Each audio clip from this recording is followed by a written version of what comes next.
This is Rockin' with Jim, man. It's with Malcolm Bruce. So how you doing, man? I am doing great. Thank you. Yeah, I'm over in London, UK at the moment. So it's kind of getting late. That's it's nighttime here. I guess it's daytime where you are. Yeah. So yeah, I'm doing really well, thanks. Yeah. So for those who are unfamiliar with you, can you tell me all about yourself? Well, okay, probably the easiest thing to say is like I am the son of a guy called Jack Bruce who was in a band called Cream. With Eric Clapton and Ginger Baker in the 60s. They were around like 1966 to 1968, before both of us were born, believe it or not.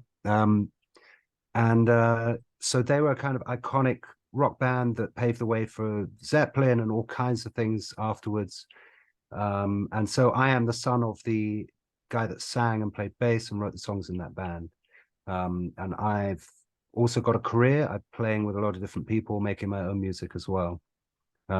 So basically, we've done over here in Abbey Road Studios, we've done a tribute to the band Cream, an acoustic tribute that's featuring a lot of great musicians, people like Joe Bonamassa and Paul Rogers from Bad Company and Free, and Ginger Baker himself, the drummer from Cream, performed on it before he passed away. And Deborah Bonham, who is the sister of John Bonham from Led Zeppelin. All kinds of people played on this record. So yeah, that's what we've got going on right now. So you did a cover album of your dad's song, is that right? Yeah, that's right. So basically we've got an album that's coming out at the beginning of November, and it's got 15 songs from that band Cream, that we've redone. We've re-recorded them, but like acoustic versions of the band. And the original band was a trio playing, guitar, bass, and drums, that kind of classic rock vibe, a lot of improvising. Um, so yeah, we've kind of stripped it down, made acoustic versions of the same songs. Yeah. What made you want to do this project? Well, it wasn't actually me. It was actually the guy that wrote the lyrics for the original band. A guy called Pete Brown, he was talking to a record label, and the record label suggested to do the project. And so Pete came to me and asked me if I wanted to be involved, and we started putting it together. It's just one of those things. It's interesting. Like, I think with music, um, and as you get older, you'll probably experience this as well. Like you're all the kind of bands that are around now, they'll be in the past, but at the same time, some of that music, we want to keep it going. It's like a tradition, I guess you could call it. And so in some ways it's nice to do cover versions of songs so that history keeps going and moving into the future, and the really good music stands the test of time. And so I think there was a lot to do with that. We wanted to honor that tradition from 50 years ago now, so we wanted to kind of pay tribute to it, basically. I mean, you even got Ginger Baker on to be on this album.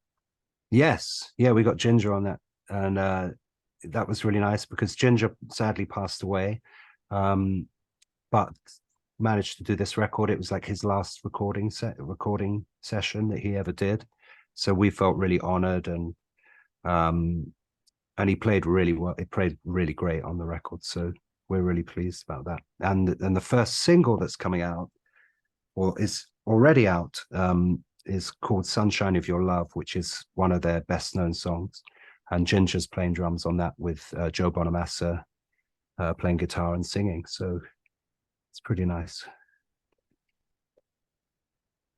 So you got all these guests on the album. How did you get them all?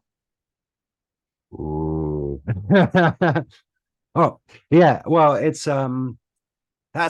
difficult to answer that. I guess we just like reached out to a bunch of people that we really like, and just saw, like waited to see what they would say. And most of the people we talked to said, yeah, we'd love to do it. A few people sort of didn't get back to us, but it's just like any kind of anything you're putting together, anything, like inviting all your friends to a party, and then some of them turn up, some of them don't bother to turn up or whatever. So I think it was a bit of a process.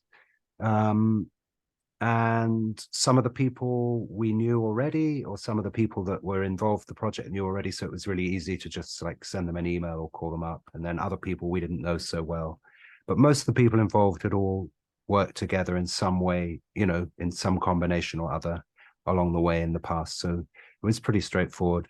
And there were a couple of people that we wanted to get that didn't end up playing on it because they were busy or whatever, but most of the people we contacted agreed to do it.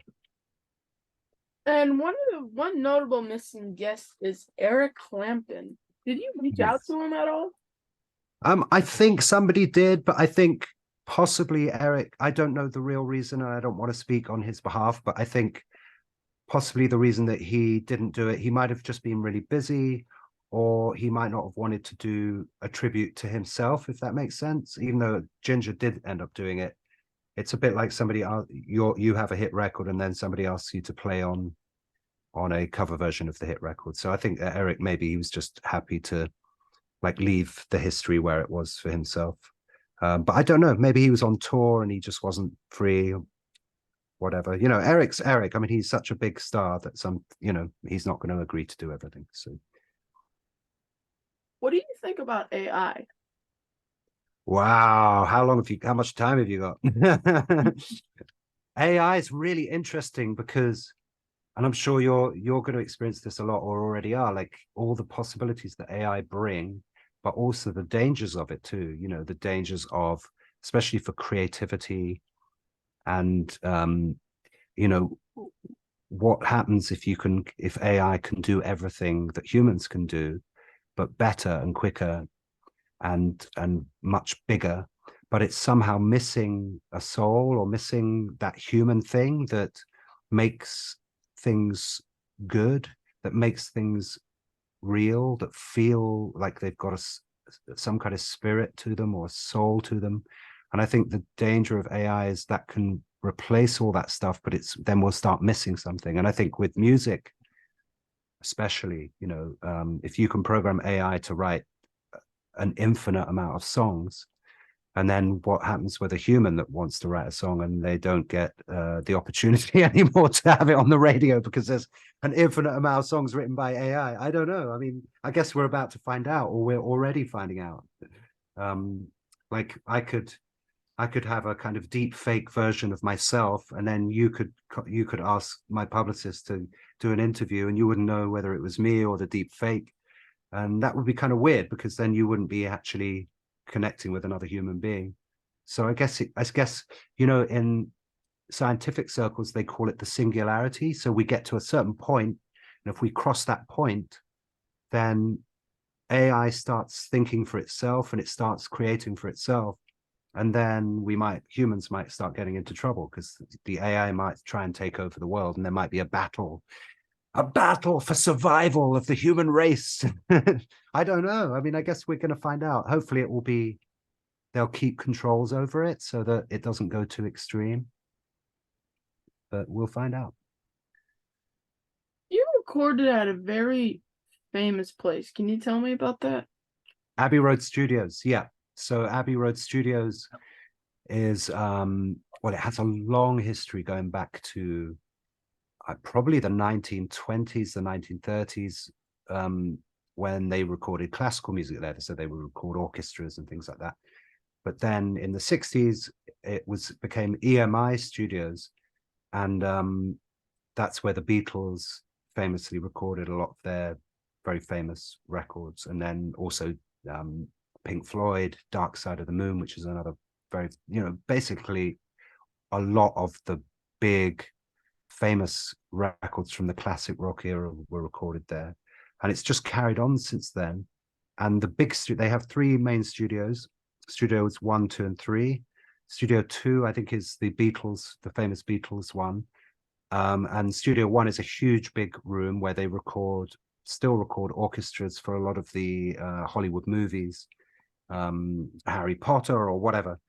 But it's an interesting studio because you go in there and it feels like a sort of church to music, or like a museum almost. It's got this really special feeling to it. And I think whenever I've had the opportunity to record there, it makes me up my game somehow. I want to do well. Makes me feel like I'm in a special place, and I want to play great. So it was a wonderful opportunity to record there with all those great people. What are the chances of using AI of your dad's voice on a track or two in the future? That's a really interesting idea. Yeah. You know what I did see recently was a hologram show from what's that great singer? I can't remember his name. Yeah, great kind of hard rock singer that had passed away. Um, Prince?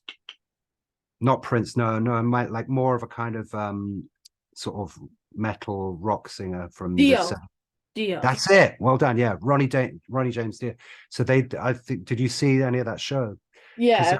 that was kind of interesting. Like, and obviously ABBA have done this. The band ABBA have done this show, which is a bit similar, where they have holograms on stage. So I think that would be incredible to have a show with like Jimi Hendrix and my dad and all these people that aren't around anymore, and actually create a show. I mean, what a wonderful thing to do. But the downside is that us people still here, we want to be able to have the opportunity to perform and to get people to come to our shows and things like that. So, it's a wonderful idea, but it would be a shame if AI took over the world and then nobody could get a job. I don't know what's going to happen. I guess we'll find out. There are a lot of classic rock bands that carry on with maybe one original member or sometimes none at all. What are your thoughts on that? Well, I think everyone's trying to make a living, which is fair enough. But yeah, if it's like the dogs, cats, friends, cousins, second postman that once delivered a letter that had spoken to some guy across the street from the original member, then it sort of doesn't make sense. But if it's actually a proper original member of the band, then why not? There's probably plenty of examples of bands that for whatever reason didn't have all the original members in, but still went out and um played that great music. After all, it's the music more than anything. I think it's like, if you look further back into history, people are still playing Mozart, they're still playing Beethoven, and because there's great things about that music. And those guys aren't around anymore. The original people that made that music aren't around anymore, but the music can carry on. And I think that's the most important thing. Tradition is important as much as we also want to move forward and create new things. I think tradition is also really important because we can learn from the past. And but things are moving very quickly, right? So I mean, maybe things are changing so quickly that those things won't be so important in the future. I guess we'll find out. That's the other thing to think about. Like, the whole of history is a small amount of time. It's only like recorded history. And with music, we're only talking about really less than 1,000 years. I mean, that sounds like a lot of time, right? But it's not that much time. It's not a million years. History has not stretched out that far yet for us to really know what that means and where that's going to head. And as you say, with things like AI, we might suddenly have transhumanism. We might have humans and technology and AI all kind of fusing together somehow to create something new. Maybe we won't have humans, we'll have some hybrid of humans and technology, and then that'll change everything. So I don't know. I mean, you're the next generation. You're the guys that are going to be eventually, you're going to be like grown up and making these decisions. Like, how do you want this world to be? So I guess you've got to think this through at some point, and so we'll see. I guess it's up to you as much as anyone else. With that being said, what are the chances of you touring as Cream in the future? Well, I did a few years ago. I was touring with my friend Kofi Baker, who's Ginger Baker's son. We did actually do around 100 shows in we played in Australia, New Zealand, we played in the UK, and we played in the US. So we did actually do it, and it was really good fun. But I've got my own record coming out next year, so I'm focused on my own writing and my own performing. But yeah, maybe in the future we'll do it again.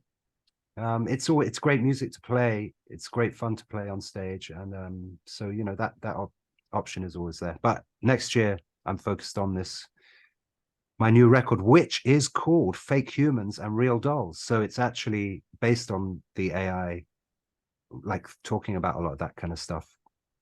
So we'll see. But yeah, maybe in the future again. Bit of Cream is always fun.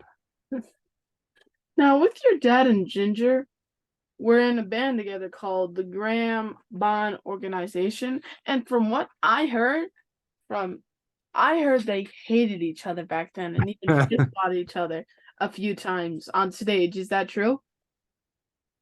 Yes, I think there was an incident when Ginger threw a cymbal at my dad's head. I think that's the like myth, the legend, something. I don't know what it was about. I don't think any of us really understood. And you know, when my dad passed away, we were at my dad's funeral, and Ginger was standing next to me, and he was bawling his eyes out. He was so upset. And so he really did love my dad when it came down to it.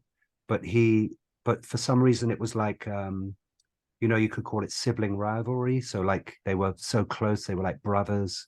And so and Ginger was maybe 3 or 4 years older than my dad. So maybe he tried to be like the older brother and act like he was more experienced, more wise or something. And my dad wouldn't ever stand for anything like that. So I don't know. I think there was just a lot of tension going on for whatever reason, but they were also incredibly, you know, creative people. And sometimes I'm not saying that creative people have to be like this all the time, but sometimes creative people can be quite highly strung. They can be quite uptight, and they're quite driven to succeed. And sometimes you get too many of those kinds of people in one room, and it all can go a bit crazy. So I don't know. Neither of them are here anymore to ask. But I mean, I think they didn't hate each other, but there was a kind of competition about the way they behaved. Um, and that band was a great band for its time. It was like a very early band, but that band had John McLaughlin in it, or as you guys might say, John McLaughlin. So before he became really famous as a jazz guitarist, he was in the Graham Bond organization with my dad and Ginger before any of them were famous at all. So that goes way back to the early 1960s, like 60 years ago, I think. But Eric Clapton wanted them to be in a band together, and that's how Cream was made. Yes. Yeah. Basically, they fell out, and then Ginger and Eric talked about putting a band together, and Eric said, "Yes, I'll do it, but you have to have Jack Bruce on bass." So at that point, my dad and Ginger sort of made up. They shook hands, said, "Okay, let's do it," and the three of them did it because they all loved each other as musicians. So and they were seen as some of the best musicians on the London, the British music scene at the time. So they came up with that name, The Cream, meaning the cream of the crop, I guess. And they were, in some ways, they were like they'd all worked really, really hard for many years to develop as musicians and to get all the experience and everything. And they just reached that point where the three of them playing together made perfect sense. So the rest is history. What was it like having a famous father? Oh my goodness. That's a really difficult question to answer. You know, you've been doing this for a while, right? You've been interviewing people and stuff. So you've probably interviewed all kinds of people, right? So and maybe some quite famous people as well, right? So and most people are really nice, right? But sometimes people can be a bit sort of full of themselves or a bit this or a bit that. So I Yeah, think you know, like sometimes people are just completely down to earth. Some people are like, "Hey, I'm Mr. Big," all of that kind of different behaviors and whatever. And I guess you probably learn a lot about human behavior by doing this as well. And yeah. so like, I think with my dad, he had all these layers. Like he could be the big rock star and act like that, but he was also my dad, and he could be just completely humble and he came from a very sort of working class background, so he was very much self-made. He never, well, we all get help with everything along the way, but he didn't have money. He just had talent and worked and worked and worked to develop his musical abilities. So he knew where he'd come from. He had that humility, he had that being humble from where he came from. Um, and so that was at the heart of him. But he was also somebody that had experienced incredible success. So he had lots of layers. That's the best way of putting it. And so he was just my dad, like your parents, just parents. But at the same time, he had this whole other thing, and people treated him differently because of who he was. So he had to deal with that as well. Um, but when it came down to it, I still love him, even though he's passed on. I love him and respect him, um, and he was my dad. So that's what it was like. He was my dad.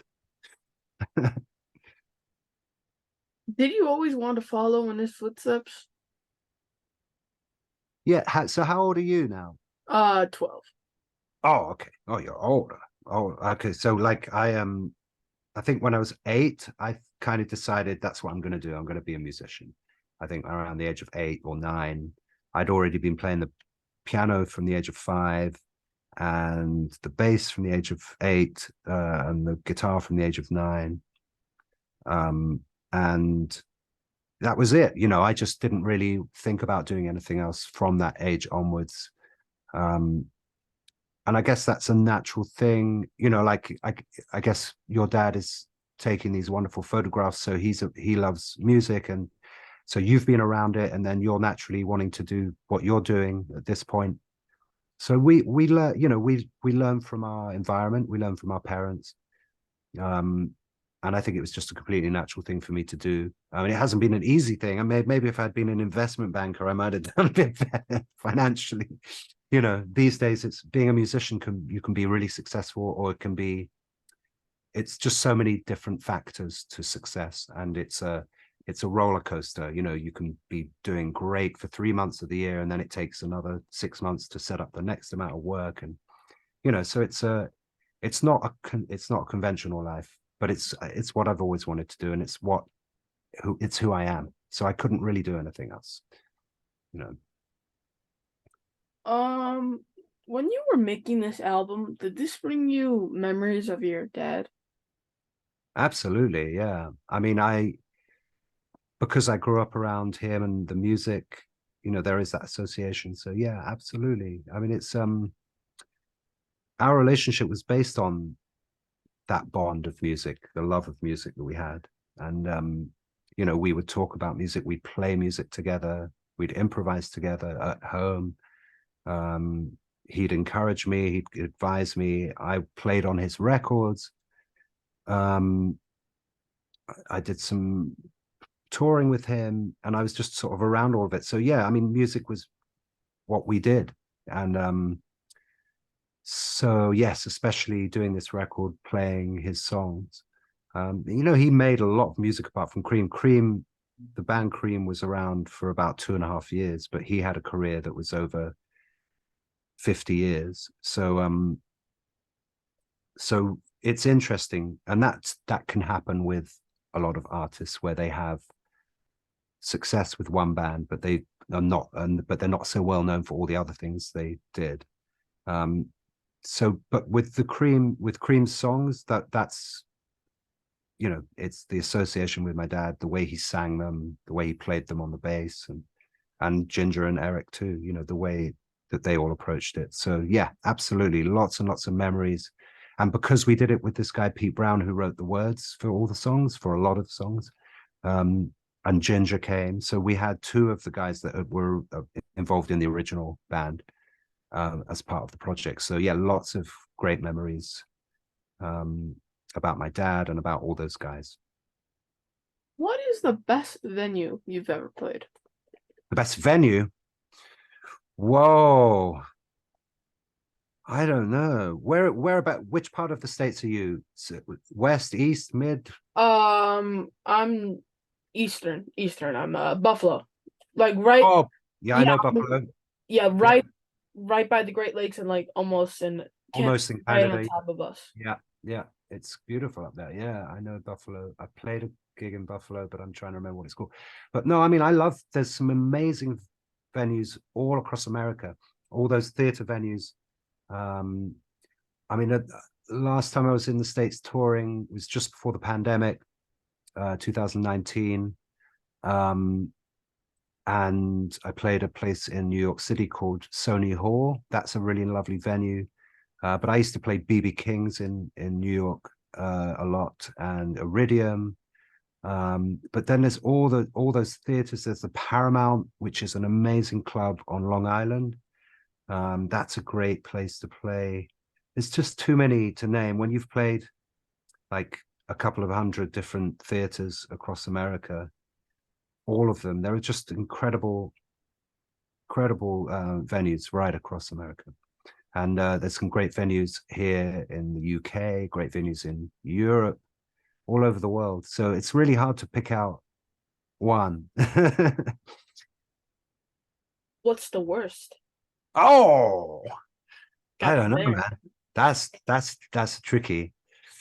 What's the worst? You know, I think we're as musicians, we're just grateful to play. We did used to play this what's it called? I can't remember, but it's a venue in Soho, part of London called Soho. It's not there anymore, but it had two floors. It had a kind of upper floor where people would sit at a table, but that floor would cut the stage in half. So your head was playing to like a wall, and then there were people. It's really hard to describe, but that was like a really difficult venue to play because you were sort of performing to a wall, if that makes sense.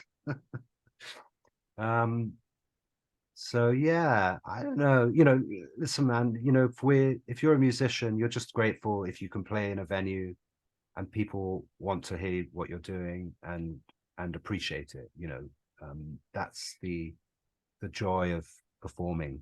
You know, it's just it's you know this is what it is. I mean, I practice all the time at home on my own, whether it's whatever instrument I'm writing and recording, and that's a whole other process. But when you're playing in front of people, the energy that you get, the response when people love a show or love a song or whatever, and you feel that warmth, you feel that energy from other people. So, you know, even if it's a little bar with 20 people in it, or if it's a venue with 2,000 people in it, or whatever, it doesn't really matter. You know, you adjust to it.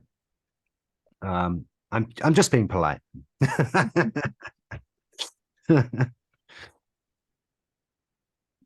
What is on your rider? What's that? What was on your rider? What on my last tour? Yeah. Um, okay, so I always like to have fresh fruit, and normally I like to have a smoothie every day. If you're on a tour bus, you have to kind of be quite disciplined. I'm not a huge fan of the tour bus because I don't like the air conditioning and I don't like the noise. I prefer like being in a hotel, but sometimes you have to travel between venues and it's a 6 or 8 hour drive and you just have to travel through the night. And so it's good to kind of keep a certain kind of discipline. You have to do exercise. I do yoga and meditate, but I also like to exercise. So I have a rebounder. If I can't run, I'll do rebounding every day and just try and keep in shape. And part of that is good nutrition. So I try and have fresh fruit, fresh vegetables. Um, and normally I carry a blender, but if I don't, I can ask for the venues to have a blender backstage. Um, just simple things like that, you know. And then if we have the option for food, sometimes they do what's called a buyout. They give you a food token and you can order from a local restaurant. That's okay. But if they're actually doing catering, then I'm a vegan, so I ask for vegan food. And again, you know, it's just what I've learned that works for me. It's not about we all have to figure out what works for us. But for me, I just try and have like healthy things around me, you know, not unhealthy things. It's, you know, there's the other side of rock and roll is like people drinking loads of booze and staying up all night and all of that stuff. And I just think you could, that's not sustainable. You know, if you're going to be an artist, you have to really take care of yourself, and then you put on a better show as well. You put on a better performance. People are more appreciative of that. I think it's not back in the day when everyone was sort of a bit out of it on stage. It's a different. I think it's much better to be in good shape and really present and drink lots of carrot juice.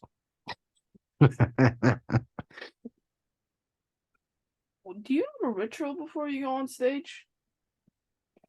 I like to stay really relaxed. As I say, I do this thing called transcendental meditation. So it's like basically just a really deep form of relaxation, sinking into yourself. And it's part of the yoga tradition. So you stretch the muscles in the body and you just relax the breath, and then you sink inside yourself. And then maybe it's a little bit like prayer, I guess. I don't know, um, but that just really settles everything. It settles the body and the mind so that you're just ready to perform. And I think, and I do that twice a day, just 20 minutes morning and late afternoon. So I'll do that in the late afternoon, and then I'll be ready to go and I'll have lots of energy to perform on stage. And if I don't do those things, I feel a bit more uptight, a bit more anxious. So I've just learned over time that having a routine like that, you know, you could call it a spiritual routine, but I'm not sure that word is necessary. It's just a routine, something that each day you do. You know, I guess some people wear odd colored socks. I don't know. You know, there's like probably like different people have different kinds of rituals. And but I mean, for me, I suppose that's ritualistic in the sense that I do that every day without fail. I keep this kind of rhythm to my life, and it really seems to work. It creates infinite sense of energy all the time. And it's, for me, that's a really good feeling, so that I can carry that on to whatever I'm doing on the stage, or if I'm talking to people about music or whatever. I just want, you know, I think in this life we have that opportunity. Like, do we want to be negative? Do we want to be positive? And there are different times in our lives when we're tested in that way. And what do we bring to the table? You know, we have that choice. And I think positivity, giving that out to ourselves, to other people, it's such an important and valuable thing to do. You know, so the more we can figure out what works for us in order to keep us in that really good space where we're not upset, we're really feeling good about ourselves, then we can give that to other people. I think that's one of the biggest lessons in life, really. What is your favorite memory from playing a show? Oh, there's so many, but I think, you know, just that, as I said before, like that elation, that sense of connection with the people in the audience, and then it becomes less about being the star or being the person that everyone's watching, and then they're all the people that are watching you. It's more like a collective, more like a communal experience. It's more like everybody's sharing something together, and you just happen to be the person that's kind of going through. And that, when that happens on stage, there's no better feeling than that. You know, that's what live performance is all about. It's that sense of connection with other people, that you're actually helping somehow. You're helping yourself and you're helping them to have some kind of deeper, meaningful experience that helps people to grow or helps people to feel good. And you know, and it can work on all different levels. It can be like, yeah, that's rocking, man, or it can be like, wow, that song changed my life. You know, it can be all kinds of things, and it is. And I think that people that you know, true music fans have usually had that kind of experience with music. You know, that really, really gives them a sense of purpose, or a sense of joy, and or learn some kind of learning experience. And I think those times that happens to me on stage, it's when it makes sense. It's like, okay, this is the reason I'm doing this. You know, I've expressed something, and people got something out of it. You know, it happens a lot. When it happens, it's wonderful. What is your worst? when when you play the first chord of the first song and your top E string breaks. Oh, that has to suck. Oh man, it doesn't happen that often, but it has happened like twice, I think, in my career so far. And Don't then, yeah, jinx yeah, yourself. Yeah, you just have to stop. Sorry guys, I just got to change my strings. Where are my strings? So quick. Um, yeah, so like very, very, very occasionally something like that's happened, or it's a train wreck for whatever reason, you know. Actually, I was on tour with another band, and a drummer, he broke his broke the kick drum pedal in the first song. So suddenly we had no kick drum, while the tech guys roadies were like running around trying to fix it. So I mean, you know, things can go wrong, uh, on no matter what level you're performing on, but those things are very rare. Um, so I think that's probably like the worst thing that's ever happened so far. What is next for you? Well, I'm helping to promote this record. And then I am working with some agents. As I said, I've got my own record coming out, my own songwriting. So that's coming out next year. It's probably going to come out. Uh, I'm going to release some singles and then do some touring in, probably like September onwards next year for this new record, um, called Fake Humans. And because you know these days working with agents, it takes close to a year to book tours and then promote them so that people know they're happening and buy tickets and all that stuff. So I'm looking at September, October. I think it'd be nice to be over in the US doing some touring, you know, October, November next year, and get this record out. And so that's kind of what's going on, really. That and you know, hours of practicing scales every day, which is you know, it's what us musos tend to have to do. How do my followers follow you? Well, I have a website called www.malcombrucemusic.com, and that's MALCOMBRUCEMUSIC.com. And so, and then there are links to Facebook and YouTube and Instagram, all that kind of stuff. So yeah, there's all of that going on. And as I push this record out, I'll be working with publicity and hopefully getting a lot more visibility for what I'm doing. You know, it's all a bit of it takes a lot of work to get it all out there so that people see what's going on. So we'll see what happens. But people can find me. Any cool merch? You guys got some cool merch? Well, for this record, the Heavenly Cream record, there's going to be vinyl, I believe. There's going to be CDs even, but certainly vinyl, which obviously is kind of quite hip at the moment. There'll be downloads. And then there is a making of feature length documentary called the Cream Acoustic Sessions. So that will be streaming online. So there's all of that stuff for people to check out. We'd love you to check it out.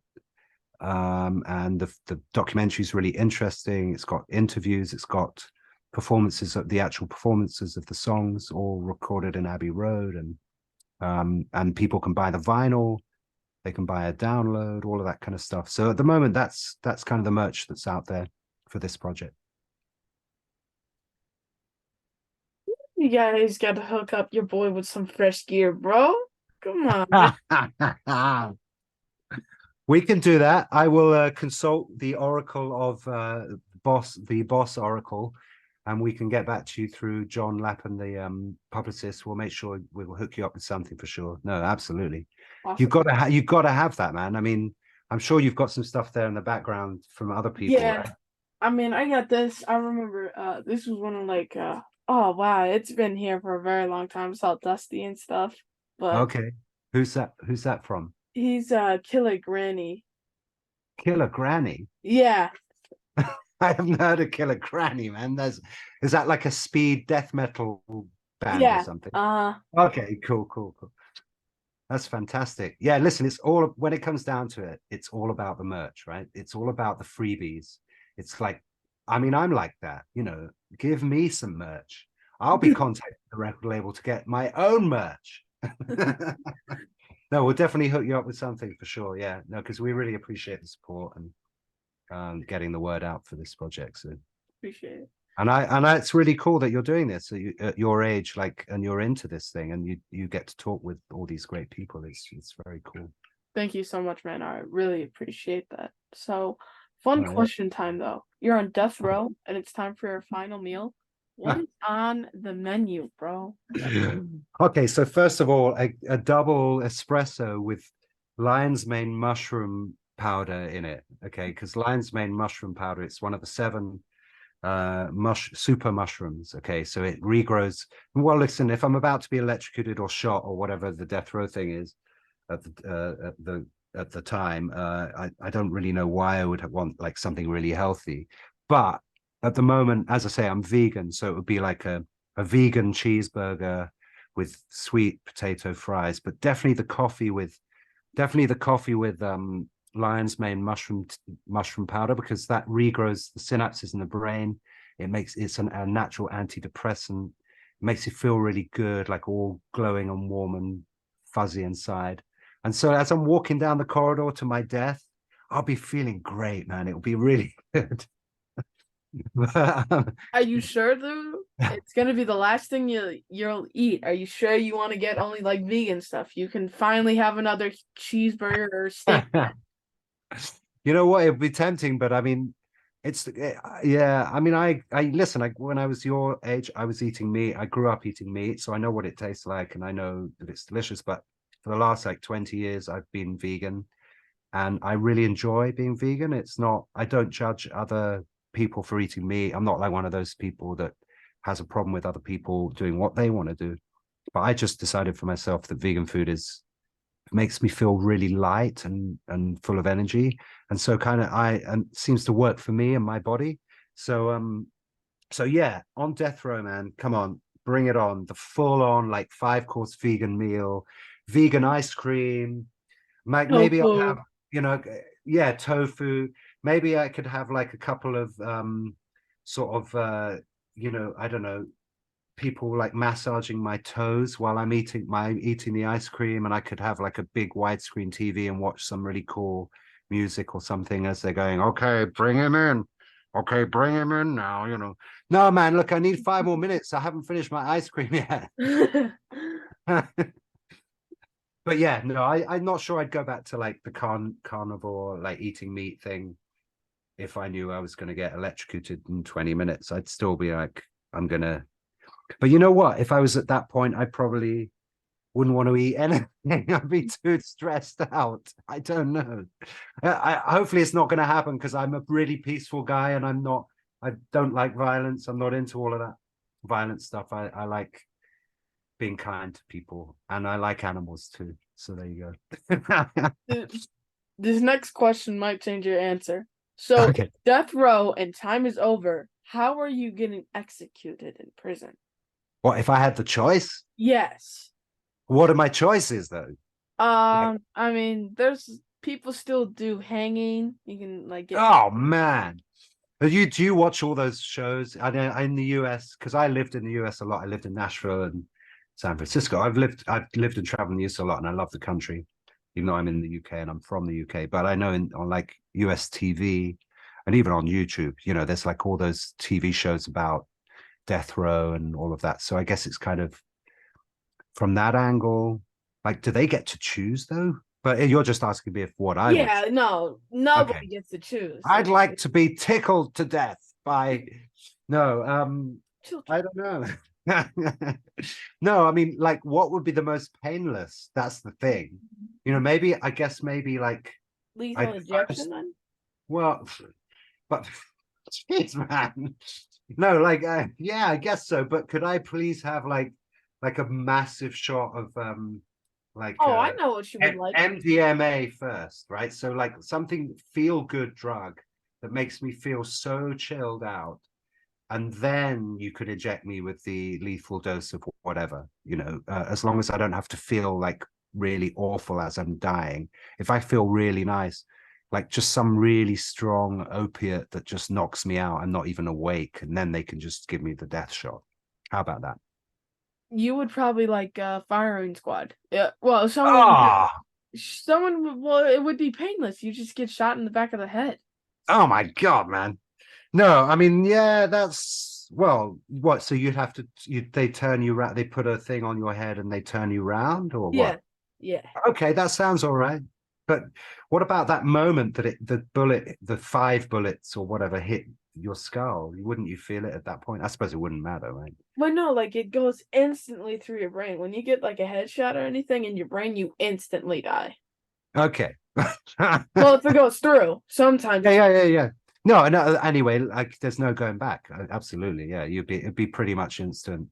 And probably the shock, probably the anxiety and the shock would create a chemical reaction in the body and the brain and the physiology in that way. I would imagine that would somehow um, mask the pain, so it would just be like boom, and you're down.